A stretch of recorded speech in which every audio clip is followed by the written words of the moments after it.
Fala, torcida do Vascão, sejam todos bem-vindos. Pessoal, vamos aqui para mais um conteúdo, mais uma notícia do nosso Vasco, que venceu ontem o Cuiabá, né, no jogo atrasado aí do Brasileirão. Pessoal, já deixando os créditos ao canal do Jogo Aberto na plataforma do YouTube. Se não é inscrito no canal, torcedor vascaíno, se inscreva, deixe seu like e seu comentário, que isso faz uma enorme diferença. Agora bora pro conteúdo. E o Vasco enfrentou o próprio Cuiabá, venceu por 1-0. Gol do Hugo Moura, respira mais aliviado na tabela e o Cuiabá cada vez mais pressionado. É o Vasco, trembala é o teu.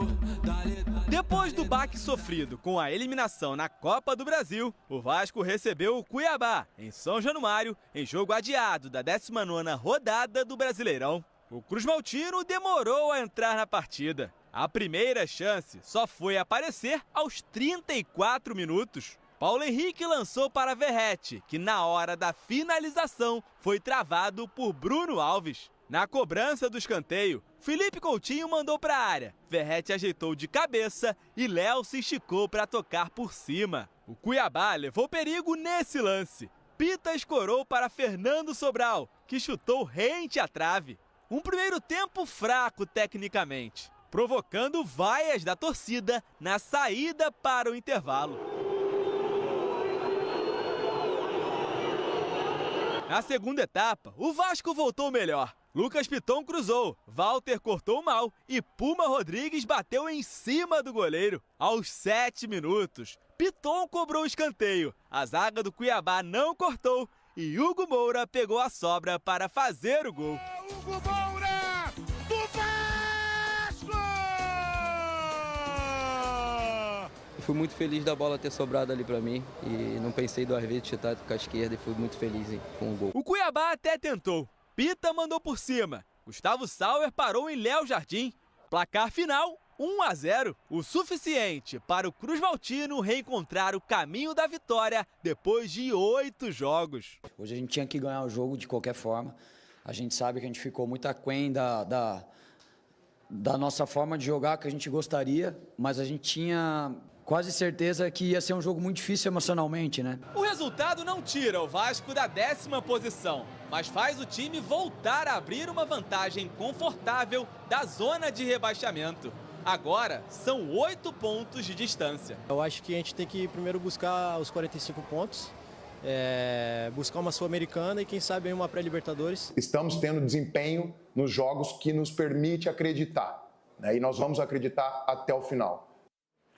Aí o Jair, depois de uma longa temporada fora por lesão, uma lesão séria, voltando, é tão bom. Agora, quero falar do Verratti, que tomou o 3º cartão amarelo. É um problema, não joga contra o Bahia, que é o jogador que faz a diferença, que é o artilheiro do time. E, na verdade, foi um jogo truncado, de baixa qualidade, de poucas oportunidades, mas o Vasco consegue ver o Hugo Moura fazendo um gol com a esquerda, né, perna esquerda, e, ao mesmo tempo, 3 pontos fundamentais, porque você fica um pouco mais tranquilo na tabela, já pensa em Sul-Americana. Em contrapartida, o Cuiabá é só desespero. Só desespero. Onde você vê ali um membro da comissão técnica do Cuiabá falando que vai acreditar até o final, é o típico discurso de que a batata está assando. Não, vamos acreditar até o final. Ah, matematicamente dá tempo. Qual que é o melhor discurso? Do presidente do Atlético Goianiense, que já jogou a toalha totalmente, ou esse de esperança, porque efetivamente tem esperança? Loirão, se o Adson, né, que é o Adson presidente Batista do Atlético Goianiense, eu falei aqui na época, se ele falou aquilo primeiro dentro do vestiário e depois foi lá na roda de imprensa e falou do jeito que ele falou e publicou isso para todo mundo ver e ouvir, eu acho bacana. Personalidade do cara, falou na cara dos jogadores. Agora, se ele vai para a imprensa primeiro e fala aquilo, eu não acho certo. Então, se ele falou dentro do vestiário primeiro, os jogadores já sabiam, tá tudo certo. Agora, o discurso de vamos tentar, matematicamente dá tempo ainda, tá enganando o torcedor. A situação ela é delicada, você tem que ser transparente, falar a verdade, olhar para a classificação e ver que a situação ela é extremamente delicada pro Cuiabá. E aí sim você mostra para o torcedor que você está sendo realista. Agora, ficar nessa conversinha muito rasa de que vai, daqui dá tempo, de que é isso, de que é, para mim não concordo com isso. Importante para o Vasco a vitória, mínima, você falou de um jogo ruim, o placar reflete nisso, né? 1-0 para o Vasco, mas o mais importante foi os 3 pontos, 40 pontos, se eu não me engano, o Vasco alcançou, com mais 5 aí o Vasco está livre desse fantasma de rebaixamento, mesmo achando que já não cai mais. O momento agora, quando falamos, por exemplo, de goleiros, é muito positivo, tem vários nomes destacados no Brasil e fora os nossos goleiros, tem aqueles que... A gente ia sofrer hoje, então foi de longe um jogo que a gente não conseguiu encaixar um bom jogo, mas a gente tinha que ganhar, acho que isso é o mais importante. Hoje a vitória veio e 1-0 foi goleada hoje para nós. A gente tem que pensar alto, né?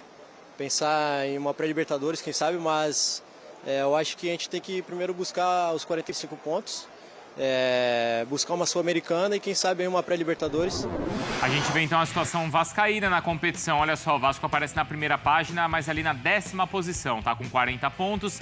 Ele está então 9 pontos atrás do G6. Claro, Botafogo, Flamengo ainda podem fazer com que esse G6 vire um G8. Vamos virar a página de classificação, porque lá embaixo o Cuiabá permanece então com seus 27 pontos. E é o próximo adversário do Corinthians. O Corinthians é o primeiro ali na zona do rebaixamento com 32 pontos. O Vitória também tem 32. Vitória na próxima rodada tem aí, claro, partidas difíceis também. O Atlético Paranaense pega o Cruzeiro. Vai ser uma rodada quente. Vamos lá então com o Vasco primeiro, tá? O Rafael Marques está conosco, direto lá do Rio, do Maracanã, e com a repercussão dessa vitória que tranquiliza, Rafa, os vascaínos. Sim, Bruno, porque o mais importante do que jogar bem ontem em São Januário para o Vasco era vencer o jogo. Bom dia a você, ao Prates, ao Donk, ao Funk Sports conectado com a gente aqui no Sport Center. E as palavras do Rafael Paiva, elas traduzem muito bem o sentimento do torcedor, porque o Vasco estava sem vencer há 53 dias, eram 8 jogos de jejum, e essa vitória era importante porque agora está quase todo mundo com a mesma quantidade de jogos, 30, exceção para Flamengo, Internacional, Atlético Mineiro e Atlético Paranaense. Fica mais fácil fazer a tal conta para a reta final do Campeonato Brasileiro. São 9 pontos atrás do Inter, que é quem fecha o G6, e são 8 pontos acima do Corinthians, que é quem abre o Z4. O Vasco literalmente está no meio da tabela de classificação, faltando 8 partidas para terminar o Campeonato Brasileiro. O Donk falou sobre o Jair, ele ficou sem jogar durante 8 meses e 20 dias, se machucou no dia 4 de fevereiro, teve uma cirurgia no ligamento do joelho, ficou muito tempo naquela fase de transição para recuperar a condição de jogo, e falta agora o Paulinho ter o mesmo processo. Os dois se machucaram mais ou menos na mesma época, tiveram a mesma lesão, só que o Jair conseguiu voltar antes. O Paulinho ainda não está liberado para jogar, ser escalado pelo técnico Rafael Paiva. O Vasco dá uma respirada, pensa no Bahia, adversário do próximo domingo, outra vez jogando em São Januário e sem 2 jogadores muito importantes, Hugo Moura, autor do gol de ontem, da vitória 1-0 sobre o Cuiabá, e sem o Verratti, o argentino. Ambos estão suspensos e o Paiva vai ter que dar soluções para escalar o time para esse próximo jogo, Bruno. Ô Rafa, já você volta para a gente conversar bastante sobre o futuro do Vasco da Gama, tá? E a sequência do trabalho também aí do Rafael Paiva. Agora tem o Botafogo, que joga contra o Red Bull Bragantino e joga amanhã à noite. É isso aí, torcida do Vasco. E vamos aqui, pessoal, para mais uma notícia. Técnico do Vasco revela motivo do sumiço de JP. Depois da vitória do Vasco contra o Cuiabá por 1-0, o técnico Rafael Paiva falou sobre a utilização de jogadores da base e destacou casos do zagueiro Luiz Gustavo e do meia JP, 2 jogadores queridos pela torcida pelo que já fizeram nas categorias de base. A nossa vontade era botar todo mundo para jogar, mas sabemos o peso que é o Vasco. É uma pressão grande. Leandrinho e Ryan têm ganhado mais minutos. Eu tenho clareza que Luiz, na hora que ele conseguir jogar, vai deixar uma marca grande para o Vasco. Mas jogar numa defesa do Vasco é uma responsabilidade muito grande. Queremos atingir uma pontuação boa logo, ficar numa posição mais confortável, ter um jogo mais tranquilo para lançar o Luiz. Mas acho que está próximo, disse Paiva. O meia JP, que teve boa sequência com o atual treinador na melhor fase do Vasco no ano, perdeu espaço e não joga pelo profissional desde agosto. O jogador voltou para a equipe sub-20, mas também não está jogando por lá por causa de uma lesão. Rafael Paiva também falou sobre as outras promessas da base vascaína que podem receber chances no profissional. Temos outras promessas que tenho certeza que em curto espaço de tempo terão oportunidades. Não é esse contexto agora, o contexto agora. Quando você coloca os jogadores ofensivos, se eles errarem, tem uma sustentação atrás.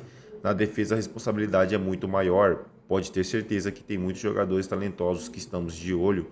Esperamos fazer grandes jogos aí nesses 8, que aí temos mais facilidade para botar esses jogadores.